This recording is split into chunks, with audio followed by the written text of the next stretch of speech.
ஏண்டி உன்ன உன் லவரோட சேர்த்து வைக்கிறதுக்கு நான் என் உயிரை பணயம் வச்சு உன் வீட்டு செவரேறி குதிச்சு உள்ள வந்திருக்கேன். ஆனா நீ என்ன இப்படி பட்னி போட்டு காய வச்சுட்டு இந்த தீனி பண்டாரத்துக்கு 8 சப்பாத்தி கேக்குதா? உன்னை நான் சாப்பிடவே விட மாட்டேன்டா. குடுறா அத. குடுறா. பாவண்டி அவரு சாப்பிட்டோம். அவர் முகத்தை பாரு, பாவமா இருக்கு. ஆமால, நான் பாவம் தான். உன் தலை ஏண்டா கொடலா இல்ல கடலா? எவ்வளவு தின்ற? மினிமம் 20 சப்பாத்தி சாப்பிடுவேன். என்னால ஏக் தம்லயே சாப்பிட முடியும். பாக்குறியா? சாப்பிட்டு காட்டவா? ஐயோ 20 சப்பாத்தியா? வேண்டாம் அருண், 20 சப்பாத்திலாம் என்னால கேட்க முடியாது. இதோட உன் கோட்டா ஓவர். அடுத்து வர செட்ல நாங்க 2 பேரும் ஷேர் பண்ணிக்கிறோம். அப்ப எனக்கு ஷேரிங் கிடையாதா? ஏதாவது கேட்டு பாரு, அப்படியே தலையில கொட்டிடுவேன். ஏய் விடுடி. வயிறு எரியுதுடா. நீ எனக்கு ஹெல்ப்ஃபுல்லா இருக்குன்னு பார்த்துதான் உன்னை கூட்டிட்டு வந்தேன். கடைசியில் இங்க வந்த நிமிஷத்துல இருந்தே உன் டார்ச்சர் அனுபவிச்சுட்டு இருக்க. இதெல்லாம் கொஞ்சம் கூட நல்ல இல்ல சொல்லிட்டேன். நான் எங்க உன்னை டார்ச்சர் பண்ண? நல்ல கதையா இருக்க. உன் ஃப்ரெண்டுக்கு புரிஞ்ச லாஜிக் கூட உனக்கு புரியல பாத்தியா? நீங்களாவது எடுத்து சொல்லுங்க உங்க ஃப்ரெண்டுக்கு. ஒருவேளை நம்ம தப்பிச்சு ஓடுறப்ப உங்க அப்பாவோட அடியாளுங்க உங்க 2 பேர்ல யாரையாவது ஒருத்தரை புடிச்சு வச்சுட்டாங்கன்னு வைங்க. நான் தானே அவங்களை இழுத்து போட்டு அடிச்சு காப்பாத்தி பாகுபலி மாதிரி 2 கையிலையும் புடிச்சு தலைக்கு மேல தூக்கி செவரேறி குதிக்க முடியும். அதுக்கு ஸ்ட்ரென்த் சேர்த்துக்க வேணாமா? அதான் இப்ப ஸ்டாக் பண்ணி வச்சுக்கிறேன்.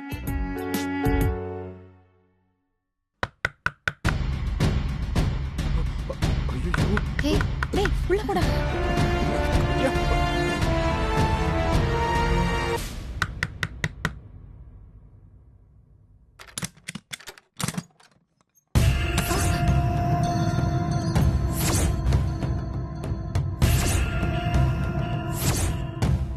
நீ எதுக்கு எடுத்துட்டு வந்த? அவங்க கொஞ்சம் வெளியே வேலையா இருக்காங்க, அதான் நான் எடுத்துட்டு வந்தேன். சரி நீ கொடுத்துட்டு கிளம்பு. ஆமா, எப்பவுமே நீ 2 சப்பாத்தி தானே சாப்பிடுவ? இன்னைக்கு என்ன சப்பாத்திக்கு மேல சப்பாத்தியா சாப்பிட்டுட்டு இருக்க? அது என்னமோ தெரியல, பசிக்குது நான் சாப்பிட்டேன். நீ போ.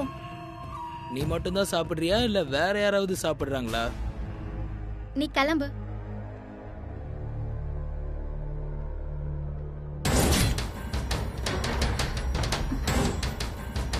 இது யாரோட நோட் புக்கு? இது அன்னைக்கு ஃப்ரெண்ட் வந்து நோட்ஸ் கொடுத்தால அது. அப்போ இது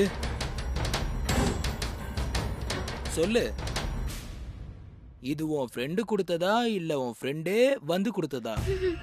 எங்க இருக்கா அவ? ஏய் எங்கடி ஒளிச்சு வச்சிருக்க? அதெல்லாம் இல்ல, நீ ஃபர்ஸ்ட் கிளம்பு. ஏய் எங்க இருக்கான்னு கேக்குற, சொல்லு. ஏய் ஓடி.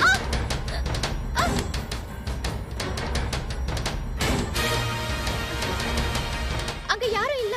ஏய்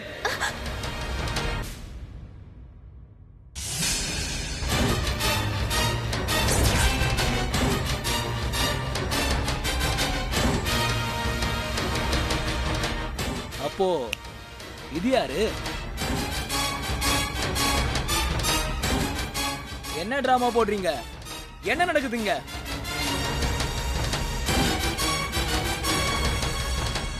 சொல்லு, இவ எதுக்கு இங்க வந்தா? அதுவும் இந்த நேரத்துல? கேக்குறேன்ல. இவ எனக்கு துணையா இருக்கட்டுமேன்னு. இல்ல பாடத்துல சந்தேகம் இருந்ததுன்னு. எப்படி உள்ள வந்தா? இப்பவே உங்க அப்பாக்கு போன் பண்ணி எல்லா விஷயத்தையும் சொல்றேன். ஐயோ வேண்டாம், விட்டுரு. ஏய் சுமாரு.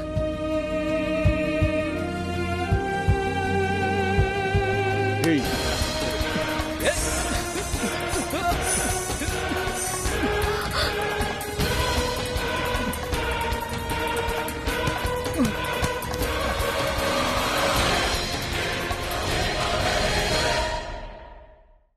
ஏய் என்னடா பண்ண? என்கிட்ட ஐடியா இருக்குன்னு சொன்னல, என்னோட ஐடியாவே இதுதான். அதான்டா, என்ன பண்ண? Mic spray. இப்பதான்டா உன் வாழ்க்கையில உருப்படியான ஒரு நல்ல விஷயம் பண்ணிருக்க. இப்ப என்னடா பண்ண போறோம்? சப்பாத்தி சாப்பிட போறோம். அப்படி உன் தலையில வந்து கொட்டுவேன். சாரி. இத பாரு, ஒரு தடிமாட மயக்கம் போட்டு விழ வச்சுட்டேன். இன்னொரு தடிமாட அங்க இருக்கான். அவன் எப்படி இவனை தேடி வருவான். அதுக்குள்ள நம்ம எஸ்கேப் ஆயிடலாம். முத்து வந்துட்டான். அச்சச்சோ, எங்கடா இருக்க முத்து? முத்து டேய் முத்து டேய் டேய் டேய் என்னடாச்சு முத்து? முத்து டேய் எழுந்துடா எழுந்தா. இதுதான்டா ஆச்சு. ஏய் உன்ன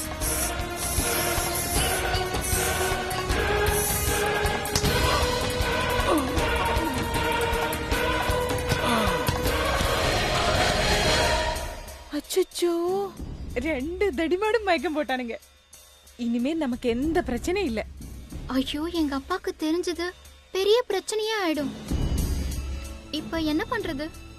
இவங்க 2 பேரும் எப்படா மயக்கத்துல இருந்து தெளிவாங்க? நாளைக்கு ஷில்பாவுக்கு கல்யாணம் நடக்கிற வரைக்கும் 2 பேரும் மயக்கத்திலேயே தான் இருப்பாங்க. கவலைப்படாத. அப்ப வாங்க எஸ்கேப் ஆயிடலாம். வா போலாம்.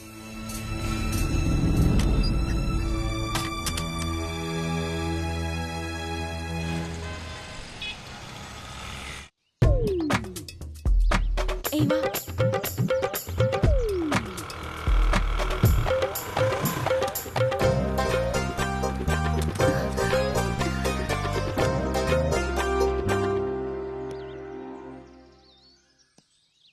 வினோத், ஏங்க போங்க.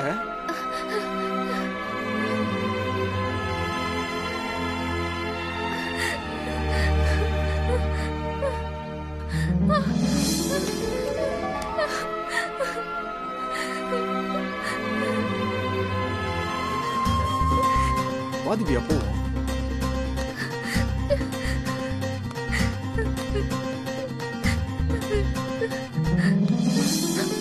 ஏய், ஏன் அழுவுற? அதான் நான் வந்துட்டேன்ல. ஹலோ பிரதர், நீங்களா வரல, படாத பாடுபட்டு உங்களை நாங்க இங்க வர வச்சிருக்கோம். வினோத், இவர் அருண். நான் வீட்ல இருந்து தப்பிச்சு வரதுக்கு இவர் தான் ஹெல்ப் பண்ணாரு. ஓ தேங்க்ஸ் ப்ரோ. அடி பாவி, ஹ? சந்தடி சாக்குல என்ன கழட்டி விட பாக்குறியா? ஏச்சி போடி. திவ்யா, உன்னை பத்தி எனக்கு தெரியாதா? நீ இல்லாமல அந்த காரியம் நடந்திருக்கும். Anyway thank you so much. இவங்க அப்பாவோட அடியாருங்க வரதுக்கு முன்னாடி நாங்க எப்படியாவது இங்க இருந்து எஸ்கேப் ஆயிடுறோம். ஷில்பா வா. ஒரு நிமிஷம், உங்ககிட்ட ஒரு விஷயம் மட்டும் சொல்லணும். சொல்லுங்க ப்ரோ. எத்தனையோ படங்கள்ல லவ் பண்ண 2 பேரும் வீட்டை விட்டு ஓடி வந்து கல்யாணம் பண்றத பாத்திருக்கோம். நம்ம லைஃப்லயும் எவ்வளவோ பேரு இன்னைக்கு வரைக்கும் அதை செஞ்சுக்கிட்டு தான் இருக்காங்க. ஆனா ஷில்பா விஷயத்துல நான் பார்த்தது, புரிஞ்சுக்கிட்டது எல்லாமே டோட்டலா வேற. அப்படியா நினைக்கிறீங்க? ஆமா வினோத், ஷில்பா உங்களை எந்த அளவுக்கு லவ் பண்றாளோ அதே அளவுக்கு உங்க குடும்பத்தையும் லவ் பண்றா. கோடிக்கணக்கான பணம் அவங்க அப்பா கிட்ட இருந்தாலும் உங்க வீட்டுல இருக்கிற சந்தோஷம், உங்க அப்பா அம்மா காட்டுற அன்பு, அக்கறை, பாசம், இது எல்லாம் தான் தனக்கு ரொம்ப முக்கியம்னு நினைச்சிட்டு இருக்கா. கரெக்டா சொன்னாரு. இந்த காலத்து பொண்ணுங்க கல்யாணத்துக்கு முன்னாடியே தனி குடித்தனம் போகணும்னு பிளான் பண்ண ஆரம்பிச்சிட்டாங்க. காலேஜ்ல என் ஃப்ரெண்ட்ஸே பல பேர் அதை பத்தி பேசுறத நான் கேட்டிருக்கேன். ஆனா கல்யாணம் ஆகுமா ஆகாதங்கிற டவுட்டே இன்னும் மிச்சம் இருக்கிறப்போ எனக்கு வினோத் தான் முக்கியம், அவன் குடும்பம் அதை விட முக்கியம்னு ஷில்பா சொன்னா. Lovely girl, you know. எங்களால முடிஞ்சது ஷில்பாவை அவங்க அப்பா கிட்ட இருந்து காப்பாத்தி உங்ககிட்ட ஒப்படைச்சிட்டோம். இதுக்கு மேல அவ கழுத்துல தாலி கட்டி நல்லபடியா பாத்துக்கிறது உங்களோடது. கவலைப்படாதீங்க ப்ரோ. ஷில்பா இனிமே ஏன் பொறுப்பு. என்ன மீறி ஒரு ஈ எறும்பு கூட அவளை நெருங்க முடியாது. அவ்வளவுதான் வேணும். கிளம்புங்க, ஹாப்பியா போயிட்டு வாங்க. Thanks Arun, thanks a lot. நீங்க பண்ண இந்த ஹெல்ப்பை நான் மறக்கவே மாட்டேன். ஏய் இரு ஒரு நிமிஷம், நான் கேட்கணும்னு நினைச்சேன். ஆமா, இந்த காதலுக்கு உங்க அப்பா அம்மா கிட்ட சம்மதம் வாங்கிட்டீங்கல்ல? நீ வேற திவ்யா, அவங்க அதுக்கு என்னைக்கோ பச்சை கொடி காட்டிட்டாங்க. இப்ப நான் ஷில்பாவோட போய் நின்னா எங்களை ரிசீவ் பண்றதுக்கு தாலியோட அவங்க ரெடியா இருக்காங்க. அப்படி போடு. சரி, அப்ப நாங்க கிளம்புறோம். பாய் பாய் பாய் பாய் ஆல் தி பெஸ்ட்.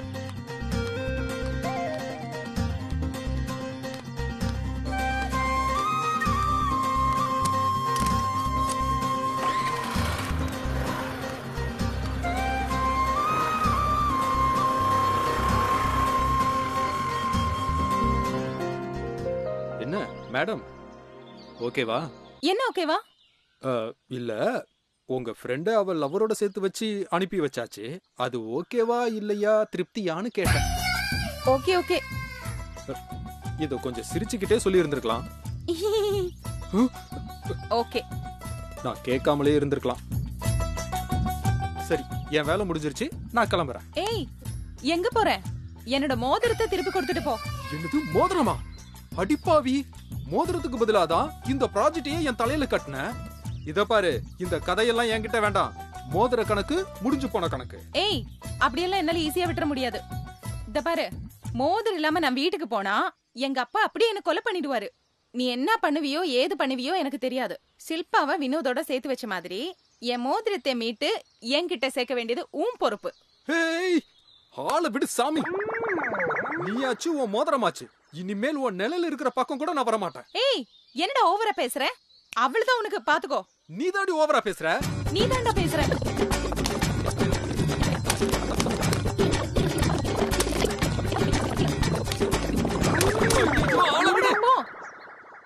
உன்னை நான் விட மாட்டேன்.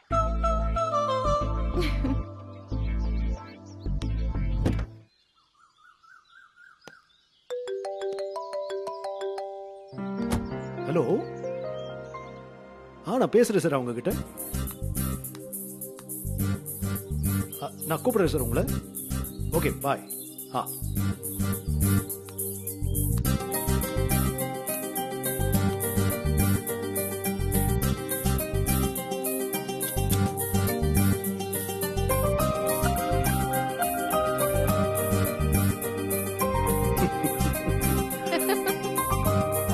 வாங்க. அப்பா, நீங்க வாங்கன்னு சொல்லுவீங்களா இல்ல ஏன் வந்தேன்னு கேப்பீங்களான்னு பயந்துட்டே வந்தேன். தேங்க் காட் வாங்கனே சொல்லிட்டீங்க. இது என்னங்க அநியாயமா இருக்கு? உங்களை போய் நான் ஏன் வந்தீங்கன்னு கேட்கவா போறேன்? கேட்டாலும் ஒன்னும் தப்பில்ல சார். அந்த அளவுக்கு எங்க வீட்ல தாத்தாவும் சந்தோஷம் உங்களை அவமானப்படுத்திட்டாங்க. உங்க இடத்துல நான் இருந்திருந்தேன்னா போதும்டா சாமின்னு தலைக்கு மேல ஒரு கும்பிடு போட்டு திரும்பி பார்க்காம ஓடி போயிருப்பேன். ஓ, இன்னும் நீங்க அதையே நினைச்சிட்டு இருக்கீங்களா? நான் அதை அப்பவே மறந்துட்டேன். இந்த கதைலாம் வேணாம் சார். அவ்வளோ ஈஸியா மறக்கக்கூடிய மேட்டரா? எனக்கு தான் அது எதுவுமே டைஜஸ்டே ஆக மாட்டேங்குது. அதனாலதான் எங்க வீட்ல இருக்கிற எல்லாரையும் ரெப்ரசென்ட் பண்ணி உங்ககிட்ட ஒரு சாரி கேட்டு போலான்னு வந்தேன் சார். Very sorry sir. நான் தான் பரவாயில்லன்றேனே, அப்புறம் எதுக்கு சாரிடா? ஆக்சுவலா தாத்தா ஏன் அப்படி நடந்துக்கிட்டாருன்னு எனக்கு இன்னும் சுத்தமா புரியல சார். அடிப்படையில் அவர் நல்ல மனுஷன்தான். எல்லா நல்ல குவாலிட்டிஸும் அவர்கிட்ட இருக்கு. ஆனா சில விஷயத்துல ரொம்ப பிடிவாதமா இருக்காரு. அந்த காலத்து மனுஷன்னு சும்மா சொல்லிட்டு போயிடலாம். பட் ஆனா எல்லா அந்த காலத்து மனுஷங்களும் இப்படி இருக்கிறது இல்ல. இவர் மட்டும்தான் இன்னும் மாறாம அப்படியே இருக்காரு. என்னால அவரை புரிஞ்சுக்க முடியுது பவித்ரா. ஐ திங்க் அவருக்கு ஒரே பிள்ளைன்னு தோணுது. தன்னோட சன் இறந்ததுக்கு அப்புறம் அவருக்கு உலகமே உங்க அத்தைன்னு ஆயிடுச்சு. Exactly sir. அந்த விஷயத்துல அவருக்கு இருக்கிற பாசத்தை தாண்டி ஒரு பொசசிவ்னஸ் இருக்கு. எங்க அத்தைய அவர் மருமகளா மட்டும் நினைக்கல, தன்னோட அம்மாவா, தன்னோட பொண்ணா. இன்னும் கொஞ்சம் எக்ஸாஜரேட் பண்ணி சொன்னா ரொம்ப ரகசியமா மனசுக்குள்ள எங்க அத்தைக்கு கோவிலே கட்டி வச்சிருக்காருன்னு சொல்லலாம். மேபி கிட்டத்தட்ட எனக்கும் அப்படிதான் தோணுச்சு. இருந்தாலும் உங்க விஷயத்துல அவர் இவ்ளோ காட்டமா இருந்திருக்க கூடாது சார்.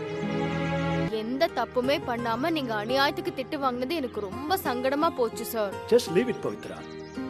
எல்லாரும் நமக்கு பிடிச்ச மாதிரியே நடந்துக்கிட்டா அப்புறம் வாழ்க்கையில என்ன சுவாரஸ்யம் இருக்க போகுது? ஆனாலும் தாத்தாக்கு ஜால்ரா போடுற பேர் வழின்னு சந்தோஷம் கூட சேர்ந்து திட்டினா பாருங்க, அதான் என்னால தாங்கவே முடியல. நம்ம உலகத்துல நமக்கு யார் முக்கியங்கிற பாயிண்ட் இருக்கு. எனக்கு உங்க குடும்பத்துல பிடிச்ச விஷயமே அதான். சந்தோஷ் மட்டும் இல்ல பவித்ரா, உங்க அத்தையை கூட உங்க தாத்தா வார்த்தைக்கு கட்டுப்பட்டு தான் வாழணும்னு விரும்புறாங்க. அது என்னமோ உண்மைதான் சார். அன்னைக்கு சந்தோஷம் தாத்தாவும் உங்களை தப்பா பேசினப்போ அட்லீஸ்ட் அத்தையாவது வாய மூடிட்டு சும்மா இருந்திருக்கலாம். அவங்களும் திடீர்னு உங்களை பார்த்து சத்தம் போட்டாங்க. தயவு செஞ்சு இனிமே இந்த பக்கம் வராதீங்க. நீங்க யாரோ நாங்க யாரோ, உங்களுக்கும் எங்களுக்கும் எந்த சம்பந்தமும் கிடையாது. இந்த ஜென்மத்துக்கு இந்த ஒரு சம்பவம் போதும். தயவு செஞ்சு போயிடுங்க. வெளிய போன்னு சொன்னதெல்லாம் எப்படி யோசிச்சு பார்த்தாலும் ரொம்ப தப்புதான் சார். இதை நான் அத்தைக்கிட்டே ஓப்பனா சொல்லிட்டேன். பாவங்க அவங்க. என்னடா பவித்ரா அப்படி சொல்லிட்டாளேன்னு அதை நினைச்சு ஃபீல் பண்ணிட்டு இருக்க போறாங்க.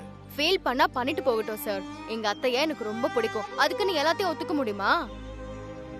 நியாயம்னு மனசுல பட்டா நான் ஓப்பனா சொல்லிடுவேன். தோ இப்ப கூட வெள்ளை கொடியை காட்டிட்டே வந்து உங்ககிட்ட சாரி கேட்டேன்ல, இது எந்த அளவுக்கு நியாயமோ அதுவும் அதே அளவுக்கு தான் நியாயம். நடந்தத தயவு செஞ்சு மனசுல வச்சுக்காதீங்க சார். விளையாட்டா 1000 பேசினாலும் அப்படி ஒரு இன்சிடென்ட் நடந்திருக்க வேண்டாம்னு தான் எனக்கு திரும்ப திரும்ப தோணுது சார். என் மேலேயும் தப்பு இருக்கு பவித்ரா. கொஞ்சம் ஜாஸ்தி உரிமை எடுத்துக்கிட்டேனோன்னு நானுமே ஃபீல் பண்ணேன். நீங்க இதுக்காக நேர்ல வந்து பேசினது ஒரு விதத்துல எனக்கு ஆறுதலா இருக்கு. ஒரு செகண்ட் யோசிச்சு பாருங்க, நீங்களே இன்னைக்கு வராம போயிருந்தீங்கன்னா நான் இந்த மேட்டரை எனக்குள்ளேயே நினைச்சு ஐயோ தப்பு பண்ணிட்டோமேன்னு ஃபீல் பண்ணிட்டே இருந்திருப்பேன். அப்படி வாங்க வழிக்கு. அப்போ மறந்துட்டேன்னு சொன்னீங்க, டூப் விட்டீங்களா?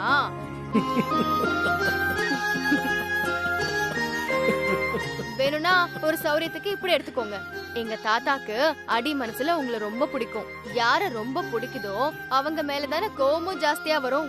நைஸ். இந்த லாஜிக் கூட நல்லதா இருக்கு. அண்ட் ஆஃப் கோர்ஸ் மண்டை கொதிப்பெல்லாம் அடங்கிறதுக்கு இது கொஞ்சம் யூஸ்ஃபுல்லா இருக்கும். இதே பெட்டர். நான் இதையே ஃபாலோ பண்றேன். அப்பாடா, இப்பதான் எனக்கு நிம்மதியா இருக்கு சார். சரி நான் கிளம்புறேன் சார். ஹே, இவ்வளவு தூரம் வந்துட்டீங்க. ஹோட்டல் பக்கத்துல தானே இருக்கு, சாப்பிட்டு போலாமே. உங்க ஹோட்டல்ல சூடா ஒரு கப் ஐஸ்கிரீம் கிடைக்குமா? கிடைக்காதுல்ல, அப்ப விடுங்க. இன்னொரு நாள் ஷியோரா வந்து சில்லுன்னு ஐஸ்கிரீமும் சூடா காஃபியும் சேர்த்து சாப்பிட்டுடுறேன். சரி சரி, பாய் சார், வரேன். பாய்.